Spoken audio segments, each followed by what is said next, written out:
بھائیو، شریعت وہ ہے جو نبی کریم صلی اللہ علیہ وسلم کی زبان سے ادا ہو جائے. دین وہ ہے جو نبی کریم صلی اللہ علیہ وسلم بتلا جائیں، یا قرآن پاک کی آیت آ جائے یا نبی کا قول آ جائے. دین صرف اتنا ہے. حضرت علی اسی بات کی تم آپ کو اور مجھے تلقین کر رہے ہیں. آپ لوگوں نے حدیث جبریل سنی ہوئی ہے.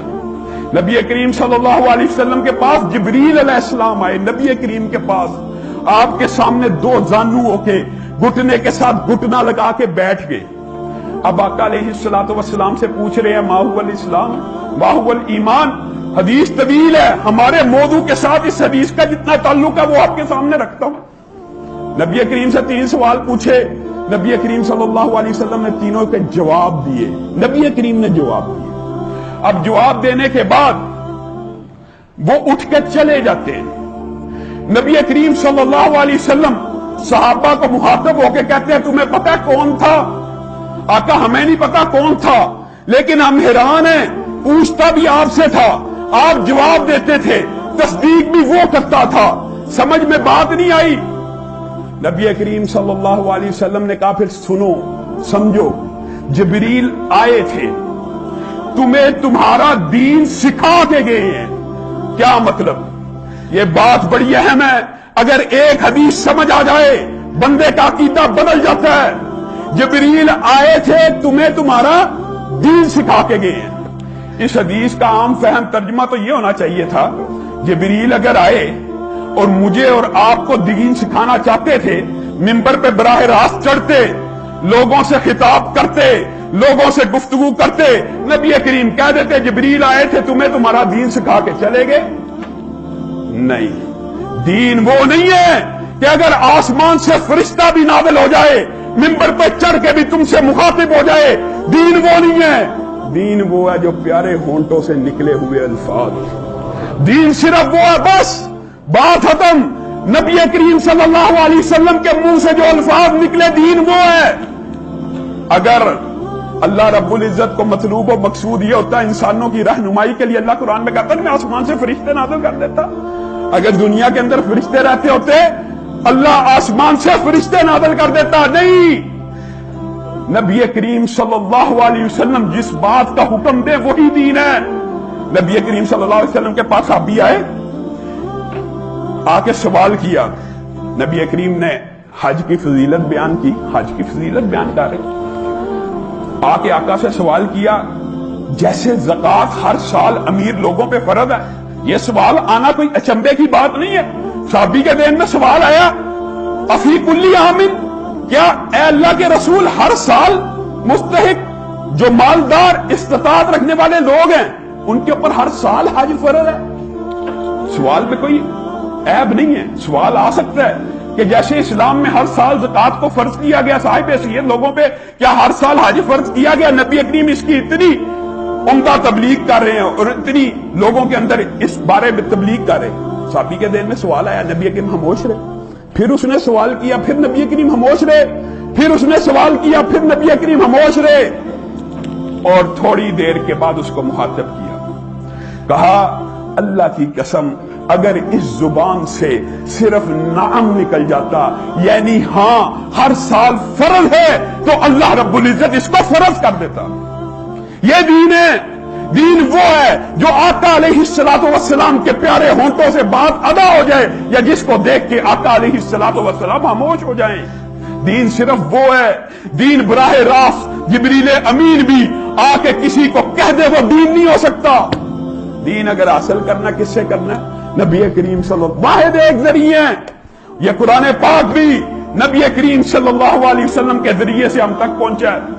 اور میرے بھائیوں، صحیح مسلم شریف کی حدیث حضرت علی آپ کو اور مجھے کیا سمجھانا چاہ رہے ہیں؟ آئیے.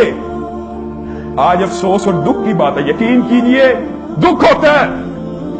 لوگ گلی کے مولوی، محلے کے پیر، علاقے کے فقیر، ملکوں کے اماموں کی بات کو حجت بنا لیتے ہیں. یہاں پہ صحابہ ہیں، 3 صحابی نبی کریم صلی اللہ علیہ وسلم کے گھر تشریف لائے. حضرت عائشہ سے سوالات کیے، نبی کی عبادت کے بارے میں پوچھا، ریاضت کے بارے میں پوچھا، صیام کے بارے میں پوچھا، قیام کے بارے میں پوچھا، ذکر اذکار کے بارے میں پوچھا۔ اخلاص نیت سے آئے ہیں، خلوص نیت سے آئے ہیں کہ بری نیت سے آئے ہیں؟ خلوص نیت سے آئے ہیں۔ چاہتے یہ ہیں کہ نبی کریم صلی اللہ علیہ وسلم کے اعمال کا پتہ لگایا جائے، نبی کریم کیا کیا کرتے ہم بھی وہ کیا کریں۔ جب پتہ چلا نبی کریم صلی اللہ علیہ وسلم کے معمولات کا، آپس میں ایک دوسرے سے مشورہ کرنے لگے، کہا وہ تو اللہ کے رسول ہیں، وہ تو ان کے اوپر تو جبریل وحی لے کے آتا ہے، اس لیے شاید وہ اس طرح عبادت کرتے ہیں۔ ایک نے قسم اٹھائی، آج کے بعد ساری رات جاگ کر عبادت کیا کرتا۔ کتنی عمدہ نیت ہے، کتنا عمدہ اخلاص ہے کہ نبی کریم صلی اللہ علیہ وسلم کبھی سوتے ہیں کبھی اٹھتے ہیں، ان کی مصروفیات زیادہ ہے، ایکٹیویٹی زیادہ ہے، دین کی تبلیغ زیادہ ہے، میں اس سے زیادہ کروں کیونکہ وہ تو بخشے ہوئے ہیں۔ دوسرا صحابی کہتا ہے آج کے بعد میں ہر روز روزہ ہی رکھوں گا۔ تیسرا صحابی کہتا ہے آج کے بعد میں کسی عورت سے شادی نہیں کروں گا۔ یہ تین کون لوگ ہیں؟ کوئی امام ہے، کوئی پیر ہے، کوئی عام محلے کے فقیر یا امام مسجد ہے؟ دنیا کے سارے ولی جمع ہو جائیں، دنیا کے سارے ولی جمع ہو جائیں، سارے ائمہ اور محدثین جمع ہو جائیں، کسی صحابی کی عظمت ایک کا بھی مقابلہ نہیں کر سکتے۔ یہ تین صحابی ہیں، نبی کریم صلی اللہ علیہ وسلم گھر لوٹ کے آئے، حضرت عائشہ نے خبر دی یہ معاملہ ہوا، نبی کریم صلی اللہ علیہ وسلم فوراً باہر نکلے، تینوں جا رہے تھے، ان کو روک لیا، رکو رکو رکو، کیا تم نے ایسا ایسا کہا ہے؟ جی ہم نے کہا ہے۔ نبی کریم صلی اللہ علیہ وسلم نے ارشاد فرمایا اللہ کی قسم میں تم میں سے سب سے زیادہ اللہ رب العزت سے ڈرنے والا ہوں، میں تم میں سے سب سے زیادہ اللہ کا خوف کرنے والا ہوں، اور میں رات کو جاگتا بھی ہوں عبادت کے لیے، اور میں رات کو سوتا بھی ہوں ریسٹ کرنے کے لیے۔ میں تم میں سے سب سے زیادہ اللہ سے ڈرنے والا ہوں، میں پیر کا روزہ رکھتا ہوں، منگل بدھ کو چھوڑتا ہوں، جمعرات کا روزہ رکھتا ہوں، جمعہ ہفتہ اتوار کو چھوڑتا ہوں، ایام 20 کے 3 روزے مہینے میں رکھتا ہوں، باقی ایام کو چھوڑتا ہوں۔ تو نے یہ کیا کہا میں ساری رات جاگوں گا؟ تو نے یہ کیا کہا میں سارا دن روزہ رکھوں گا؟ دو نے تو زیادتی کی نا، دین میں اضافہ، نبی کریم صلی اللہ علیہ وسلم سے آگے بڑھنے کی کوشش کی، اور ایک نے دین میں کمی کا ارادہ کیا کہ میں نکاح ہی نہیں کروں گا، شاید نکاح کی وجہ سے میں عبادات کو صحیح طور اور طریقے سے سر انجام نہ دے سکوں۔ نبی کریم صلی اللہ علیہ وسلم نے کہا میں سب سے زیادہ اللہ سے ڈرنے والا ہوں، میں نکاح کرتا ہوں۔ یہ تینوں کو نصیحت کرنے کے بعد ایک جملہ ہے جو دین کی اصل ہے، فمن راغب عن سنتی۔ اور میرے ساتھیوں، میرے صحابہ، اللہ کی قسم جو کوئی میری سنت سے اعراض کرے گا وہ میری امت میں سے ہی نہیں ہے۔ کس کو کہہ رہے ہیں؟ صحابہ کو کہہ رہے ہیں، یہ کوئی فقیہ اور امام اور مجتہد نہیں ہے، یہ صحابہ ہیں، ان کا عمل بھی دین میں حجت نہیں ہے۔ نبی کریم صلی اللہ علیہ وسلم کہہ رہے ہیں اعراض نہیں کرنا۔ اعراض کا مطلب پتہ کیا ہوتا ہے؟ نہ آگے بڑھنا نہ پیچھے ہٹنا ہے۔ نبی کریم صلی اللہ علیہ وسلم کے پاس ایک بدوی آیا، اس نے آ کے نبی کریم صلی اللہ علیہ وسلم سے سوال کیا آقا میں کیا کروں جنت میں داخل ہو جاؤں گا؟ اور صحابہ کا طرز عمل پتہ کیا تھا؟ اللہ کی قسم صحابہ کا طرز عمل ہے یہی تھا، نبی کے پاس آتے تھے، پوچھتے تھے آقا وہ کون سا عمل ہے میں جنت میں چلا جاؤں؟ آقا وہ کون سا عمل ہے میں جہنم سے دور ہو جاؤں؟ آقا کون سا عمل ہے جو اللہ کو پسند ہے؟ آقا وہ کون سا عمل ہے جس سے اللہ مجھ سے محبت کرنا شروع ہو جائے؟ آقا وہ کون سا عمل ہے جس کی وجہ سے میں جنت میں آپ کے قریب ہو جاؤں؟ ذخیرہ احادیث اٹھائیے، صحابہ کی یہ سوالات سے احادیث بری ہوئی ہیں۔ آج کا مسلمان آ کے کیا سوال کرتا ہے؟ میرا جائیداد کا فلاں مسئلہ ہے، میرا پلازے کا یہ مسئلہ، میرا فلاں مسئلہ ہے۔ علامہ صاحب کوئی وظیفہ بتا دیجیے، مولوی صاحب کوئی ایسا ذکر بتائیے یہ مسائل حل ہو جائیں۔ صحابہ نبی کریم کے پاس آ کے کیا مسائل پوچھا کرتے تھے؟ کبھی اس بات کے اوپر بھی غور کرو۔ آ کے صحابی پوچھ رہے اے اللہ کے رسول مجھے کم از کم وہ عمل بتائیے جس کی وجہ سے میں جنت میں داخل ہو جاؤں۔ نبی کریم صلی اللہ علیہ وسلم خاموش رہے، سوچا اور کہا اگر تو 5 وقت نماز پڑھتا رہے وقت مقررہ کے اوپر، رمضان کے 30 روزے رکھ لے، اور جب کبھی اللہ تجھے وسعت دے تو زکات دے اور حج کو کر لے، تو جنت میں داخل ہو جائے گا۔